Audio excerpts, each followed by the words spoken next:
రైతు సంక్షేమమే ప్రధానమని గుర్తించిన కూటమి ప్రభుత్వం రైతాంగం కోసం సాగునీటితో పాటు మురుగునీటి కాలువలను తవ్వించడం జరుగుతుందని రూరల్ ఎమ్మెల్యే పంతనానాజీ పేర్కొన్నారు. కాకినాడ జిల్లా కాకినాడ రూరల్ నియోజకవర్గం కర్ప మండలం పెనుగుదురు గ్రామంలో మురికినీటి కాలువ పనులను రూరల్ ఎమ్మెల్యే పంతనానాజీ స్థానిక నాయకులు కార్యకర్తలతో కలిసి పనులు ప్రారంభించారు.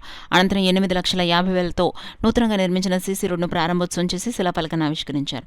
ఈ కార్యక్రమంలో మాజీ ఎమ్మెల్సీ చిక్కాల రామచంద్రరావు, జిల్లా టీడీపీ ప్రధాన కార్యదర్శి ఇంకే శ్రీనివాస్ బాబా, మండల జనసేన పార్టీ అధ్యక్షులు బండారు మురళి, భోగిరెడ్డి కొండలరావు, వివిధ గ్రామాల నీటి సంఘం సభ్యులు, మండల irrigation distribute chairman Punyamanthula Satyanarayana, అధిక సంఖ్యలో కూటమి సభ్యులు, నాయకులు, కార్యకర్తలు పాల్గొన్నారు.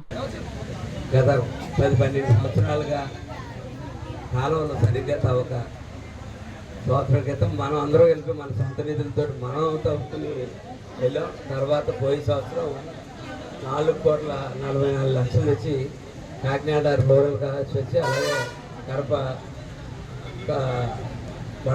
మండలం రూరల్ మండలాల్లో కలిపి 4,44,00,000 మనం కాలువలు తవ్వుకోవడం జరిగింది. మన కూటమి ప్రభుత్వం వచ్చిన తర్వాత ఈ రోజు దాకా 4 పంటలు, ఈ పంటతో కలిపి 4 పంటలు పూర్తి. ఏ పంటలోని కూడా ఒక ఎకరం తడారనివ్వలేదు మనం, అలాగే ఒక ఎకరం మొలగనివ్వలేదు. అది ఆఫీసర్లు, మన యొక్క నాయకులు ఒక కృషి, దానికి వాళ్ళందరికీ కూడా నేను ధన్యవాదాలు తెలియజేస్తూ ఉన్నాను.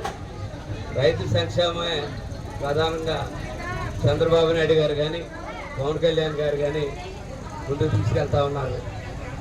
అటువంటి పరిస్థితుల్లో మనం ప్రతి ఒక్క ట్రైన్ కూడా, అలాగే ప్రతి ఒక్క కాలువ, పంట కాలువ కాడ కొన్ని చోట్ల ఆక్రమణకు గురైన మాట వాస్తవం.